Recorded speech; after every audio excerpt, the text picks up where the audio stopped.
Hello and welcome to today's webinar. The topic is an introduction to inbound marketing for schools. I'm Andrew Sculthorpe. Let's begin the webinar. There's so much to talk about in this field of inbound marketing that we're going to have to go really quickly for the next 30 minutes. So here's Brad Entwistle. Okay, so today's goal, introduce the concept of inbound marketing and how it's changing the face of marketing. You just heard Brad Entwistle's voice. He's the one with the glasses. I'm Andrew Sculthorpe. We both work for a firm called Image 7, and we have 23 staff all over Australia and also over in Ireland. So we specialise in marketing and communications and have a great number of clients in the school field. So we've been exercising what we're talking about now for quite some time. Okay. Google split the marketing timeline, and by that we mean we often talk at Image 7 about before Google and after Google. So 15 odd years ago, marketing and communication happened in a different way. Google has fundamentally changed the way that people make purchasing decisions. Now, it's not all Google's fault, so to speak. It comes down to how people work with online information as they make their decisions. So, and this one statistic is the, if you like, the thing that absolutely convinced me that the future of school marketing and communications, but school marketing in particular, lays online. Now, if this box that you see on the screen right now represents 100% of somebody's purchase decision from the time that they first think, I'm going to have the need for a school for my son or daughter, right through to the point where they enrol, sign on the dotted line, and hopefully pay their fee. But if that represents 100%, then 67% of that decision, it's been shown by lots of different studies across all sorts of industries, that 67% of that purchase decision is made before they actually make their first contact with the vendor. That's you. So by the time that you get the phone call or the email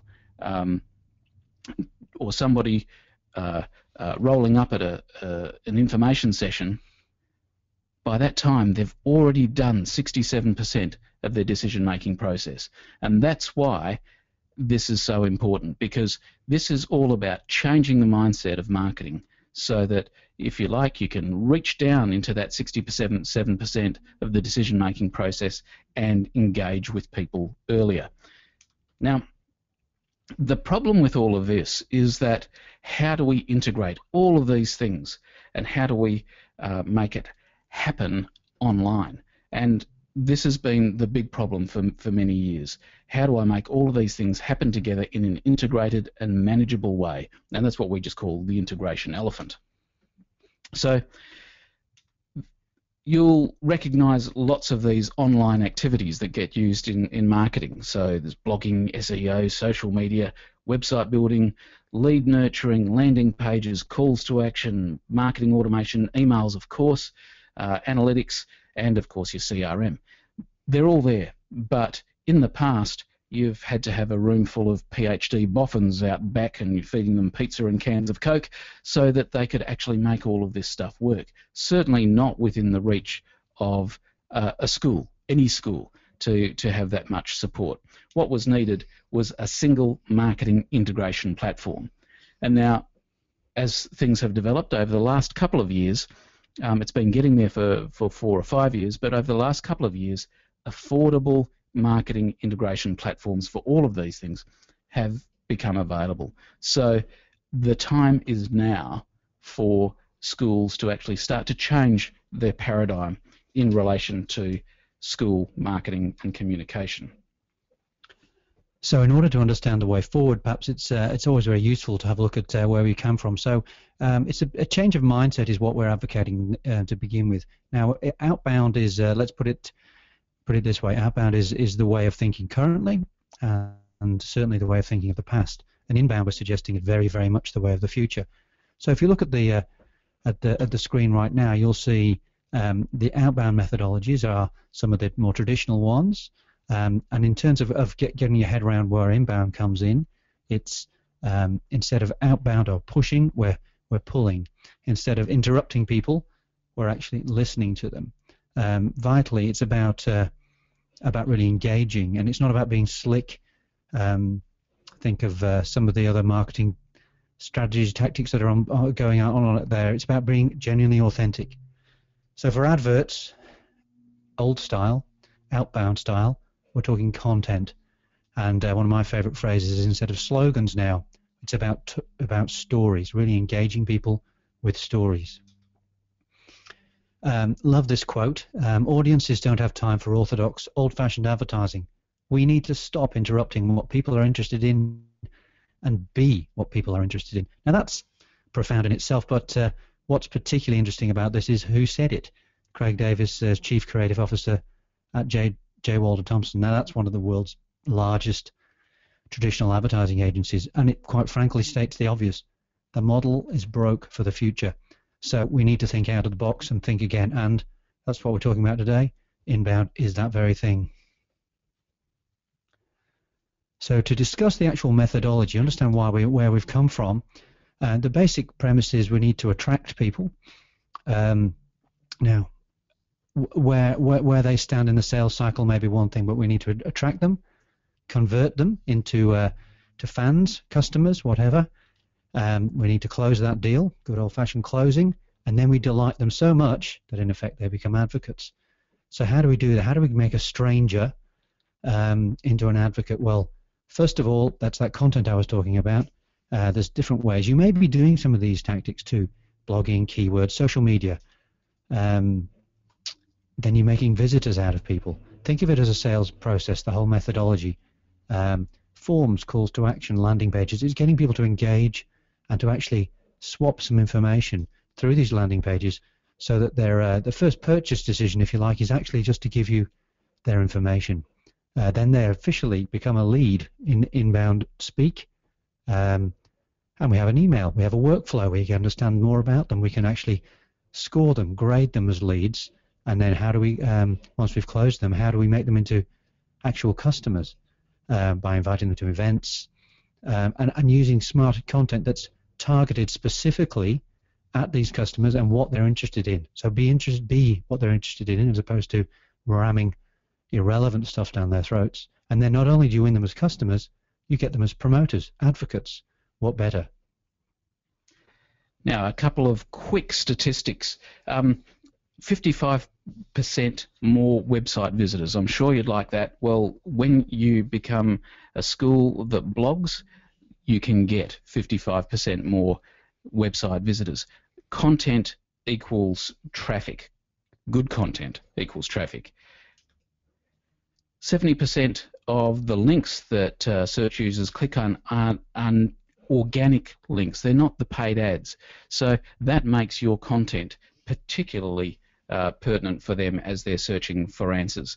So really, today's approach, the global approach today, the old paradigm, is about getting in people's face when they're not looking. So you think of outbound advertising. You're thinking of people who are making an ad that goes in a newspaper or on a TV screen or on a billboard. You're interrupting people while they're trying to go about their daily business and do the things that they want to do. Tomorrow's approach, the new paradigm, is to get found when they are looking, to be able to be there with the relevant piece of content and as they're asking the questions. And as we know, they ask the questions online. Also, very quickly, this is an interesting number in a lot of ways, but inbound marketing costs 62% less per lead. Now, we've got some numbers there in terms of dollars, but I don't really want to concentrate on the dollars because this study and this research is across a range of industries, so we can't apply it directly to education. However, it's more about the ratio of the cost of an inbound lead to an outbound lead, and there you can see that it is substantially different, and we've found it to hold true across many industries. Now, the new marketing mix. Brad and I have got our crystal ball out. We've done the modelling. We've got the calculator out, and I'm now going global with our hypothesis that It won't be long before the whole budget structure, if you like, of marketing is changed radically instead of what it currently is. And we genuinely believe within the next 10 years, maybe less, that 75% of people's budgets will be spent on inbound marketing. That's leaving just 25% for the more traditional model. Now, whether that's budget in terms of dollars and cents, or whether it's just in terms of activity, remains to be seen. But the fact is, there's going to be more and more inbound, and eventually it's going to squeeze out the traditional way. This is the way forward. You heard it here first. But let's take you on a little trip down the typical buyer journey now to really get our heads around what a buyer journey is. So I talked about trying to change the mindset. Ultimately, if you look along the bottom blue line, you'll see you're almost building a relationship with any customer. You want to get to know them. And you want them to get to know you, like you, ultimately then trust you, give you a try, then hopefully buy your product. In this case, a place in your school or places, and then repeat it, and then refer. So there's the advocacy that I was talking about earlier. But so let's presume that's the journey that you currently have, and in whatever marketing way. But in terms of how the purchase is done, that's how it's done. Now, the marketing tactics that you're using guarantee that there'll be some advertising somewhere in some form. That's generally so people can get to know about you. Now, enrollments, admissions, whatever the department may be called, they'll have some input in terms of trying, and then ultimately closing the deal, buying. Now, communications, that may be different people, but at the end of the day, once they're involved in the community, or they're one of your stakeholders, there's a little bit of try, sampling. Once you've got them, then you're communicating regularly, and that overlaps completely with the buy, repeat, and refer. Brilliant. You've got this. You've got these people. They are your audience, and you can communicate them with them. And in terms of development, in terms of foundation or whatever else that may be, and even alumni, that's about referral and maybe even donating in the future. So the fantastic. The development guys can do a good job. Communications is doing a great job. But unless I'm mistaken, there's a great big gap right in the middle about like, trust, and buy. So how do you bring that all together? Answer, surprise, surprise, yes, it's inbound, because it is wonderful how it can measurably, tangibly bring all those together in terms of people finding out about you, then liking, building that, developing a trust, developing a relationship, and then encouraging them to try and ultimately buy. It is going to be the glue in every marketing strategy going forward. And then you can further enhance that through lead nurturing. And the wonder of the inbound technology now is that it goes hand in hand with the lead nurturing and the whole lead development, and then it becomes a human interaction, and you can really hugely help in converting those from try into buy. So that's all very well, but how do I actually do this inbound marketing thing? You may be saying to yourselves, you kind of get the message as to, okay, the vague concept, but how do I do it? Nuts and bolts and all. Hey, Brad? Well, let's quickly break it down into phases, 3 phases. And the first phase is to plan the framework. And this usually involves a short series of workshops to assess the buying personas, build the characteristics of your target audience, and who those targets are going to be. You look at the classics: demographics, geographics, psychographics. The next phase is to build the framework. So create the customized content that's going to attract the right people to your website. And when we're talking about the right people there, we're talking about the people who've got a question. That's what Google does. Google answers questions. And as I think the figures I saw the other day, 93%, I think it is, of all search traffic in Australia goes through a Google property, but it turns those strangers into leads. And then the third phase is replicate, using that content and repurposing it in different ways to create the content that's going to attract the qualified prospects to your school, and then keep them coming back for more.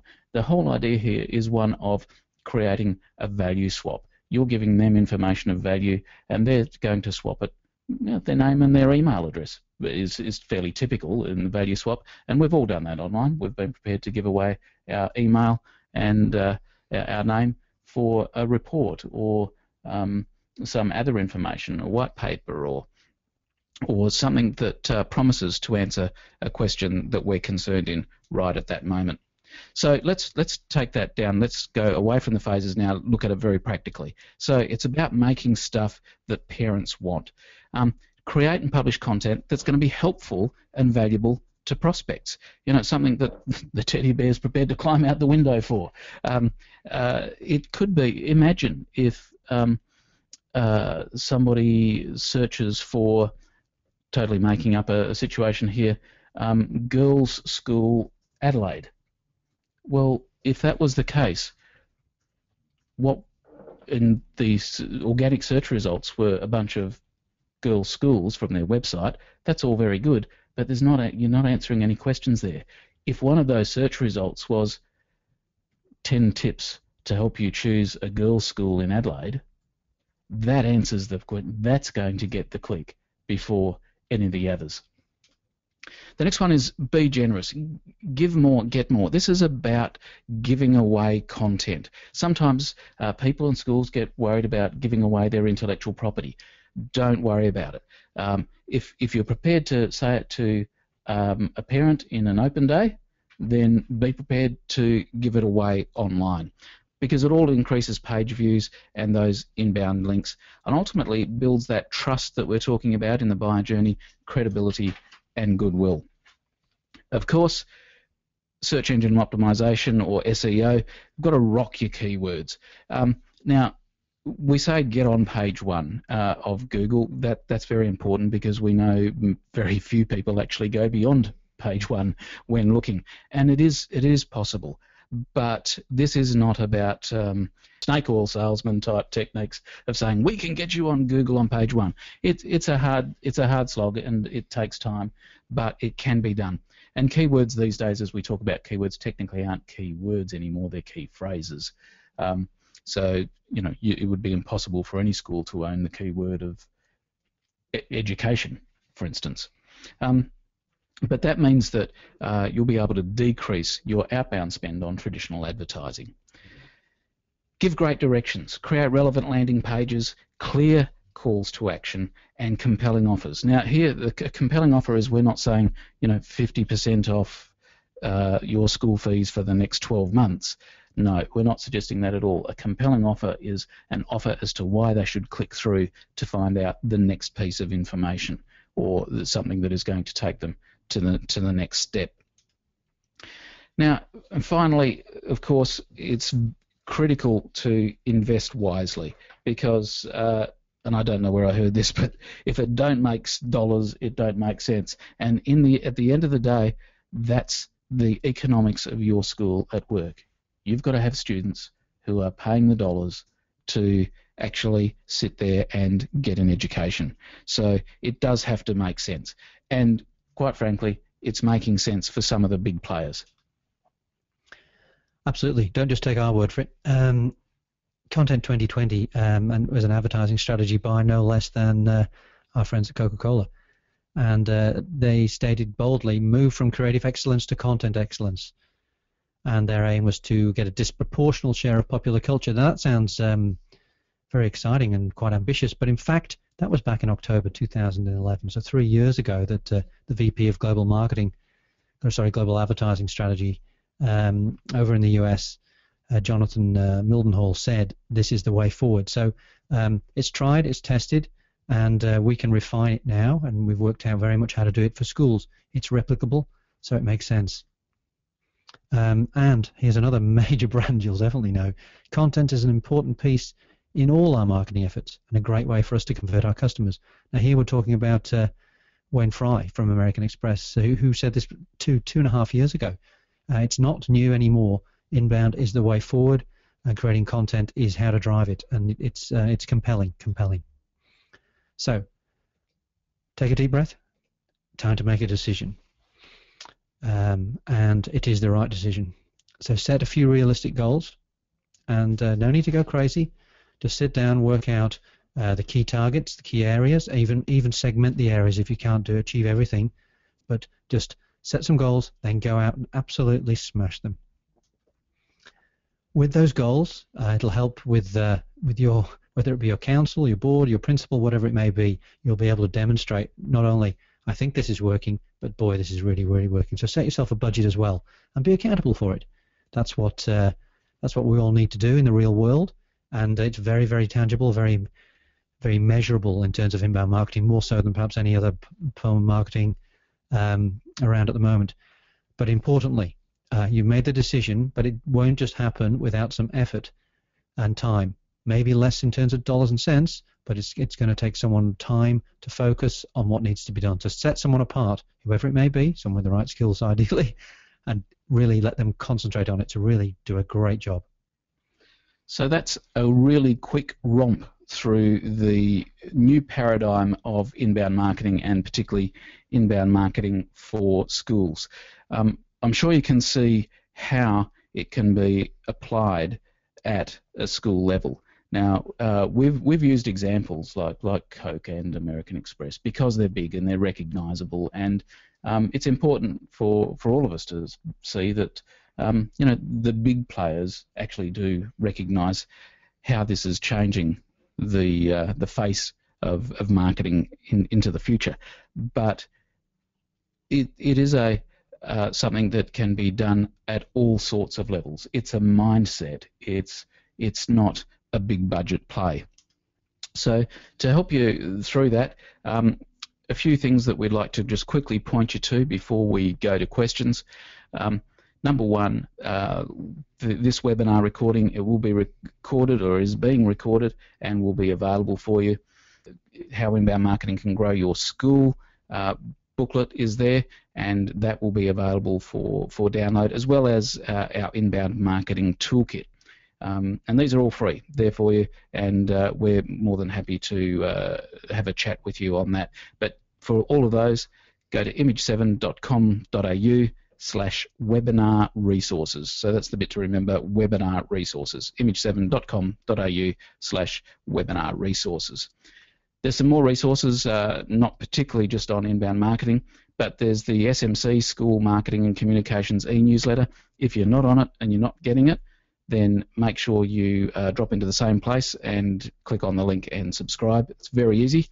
There's also the SMC podcast, where my partner in crime, Scully, and I, once a fortnight, get to spend 25 quality minutes together and talk about all things marketing and communications, but particularly from a school perspective. So really suggest that's a good one. You can subscribe to that through iTunes, but you can also listen to it straight from the website. And of course, the library of our past webinars, all at image7.com.au webinar resources. Now it's time to go to questions. Scully?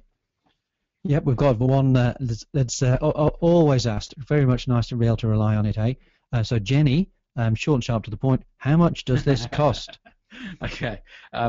Well, I think I may have almost just answered that a few moments ago when I was talking about the big boys, and it could cost you a lot of money. It would be like an advertising campaign. You could buy an ad in the Super Bowl in the US and spend many millions of dollars for 30 seconds. Or an ad could be very short and in your local paper. So just like an advertising campaign could be very scalable. Inbound marketing, sometimes referred to as content marketing, so they're not exactly quite the same thing, but in a general sense you can think of them as the same thing, is very scalable. And you are probably doing a lot of it already. It's about making sure that you're ready and you're leveraging it for the future. So the answer to that one is no specific answer, but it could be just what you're already spending. But more often than not, interestingly, what we find is that it's about reallocating resources, not finding new resources. So it's about shifting. If we're talking about cash and budgets, which is what people are usually talking to, and Jenny probably is here, it's about taking resources off outbound marketing, spending dollars on ads in magazines or whatever, and using those resources on inbound. I hope that's answered the question. Yeah, I hope so. I believe it has. It's certainly something we're already doing, and a number of clients are taking money out of one pot and spending it on inbound instead. Next question from James. So, how long does it take to set up? Yeah, it's a really good question. There is no absolute one answer to that. It varies from implementation to implementation. But what we find as a good rule of thumb is that you need to leave about 2 months to essentially all the integration together and happening. So that's the technical parts of it and the setup parts, and then at about month 3, that's when you start essentially publishing your content to the world to attract the right people when they do visit Google, and then from there it's repeat. Keep doing the same things, generating new content, of course, but it's also about repurposing content. So it's usually, again, rule of thumb, you can be looking at 6 to 9 months before of continually doing it when you start to see the leads flow in on a regular basis. Thanks, Brad. Now we've got another question in, but a nameless one, but that's fine. It says, you talk about Google. Do you see Facebook as a feasible way to inbound market? Okay, Facebook is, think about inbound marketing as a mindset rather than a channel. Facebook is a channel. So certainly Facebook could be part of the inbound marketing process, as could, social media, all of the other social channels. It will vary. Let's even narrow it down to schools. We know that the use of Facebook varies from school to school. It's not either or. It's not in or out. Even in businesses that probably wouldn't be a natural fit for Facebook, there's still a tiny slice of inbound marketing where we'd always recommend we're putting posts onto Facebook. That's right. So social media, I'd see as invariably a key element of the whole inbound marketing strategy, but it is just one part. So yep, Facebook alive and well along with others. So thank you very much, Brad. Appreciate that, and thank you everyone for listening. And you will all receive an email with the following information. Thank you. The email will tell you all about where to find the webinar or listen again to the recorded webinar and resources. If you can't wait to receive that email, then simply log on, as Brad said, to image7.com.au/webinar resources to get the information that way instead. But the email will be coming your way. And I'm sure there'll be plenty more questions as you process the information over the coming days. So if you'd like to also take an offer for a free 20-minute consultation with Brad or I, just log on to the webinar resources page that I just mentioned, and we'd be happy to get back to you. So image7.com.au/webinar resources and register for the consultation. Also on that resources page, you can sign up to receive our weekly school marketing e-newsletter and to our fortnightly podcast. So thank you so much for your time. Bye for now.